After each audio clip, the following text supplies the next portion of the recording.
kagamitang inclusive at makapagpapagaan ng buhay ng mga visually impaired. Iyan ang isinabuhay ng mga materials engineering students sa kanilang naging imbensyong Brilliant Blind Item. Ito ay ang pinaliit at pinamurang bersyon ng Braille Stylus and Slate na ginagamit ng mga visually impaired para magsulat. Gawa ang Brilliant Blind Item sa polylactic acid na isang polymer.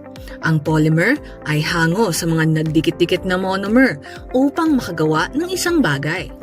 Bukod dito, ang polylactic acid ay isang uri ng thermoplastic na prinoseso sa pamamagitan ng 3D printing. Bale, sa 3D printing yan kasi yung kailangan mong i-secure yung CAD design, so computer aided design. So ginagawa siya like sa AutoCAD ganun.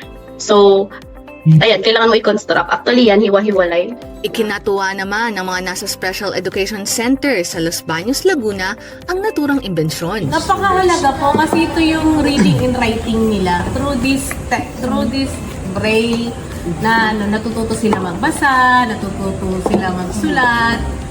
Ayon sa Department of Health, halos 200,000 ang bilang ng mga Pilipinong may visual disabilities, dahilan upang mas lalong palawigin ang pagkakaroon ng mga imbensyong accessible at naaayon para sa mga visually impaired.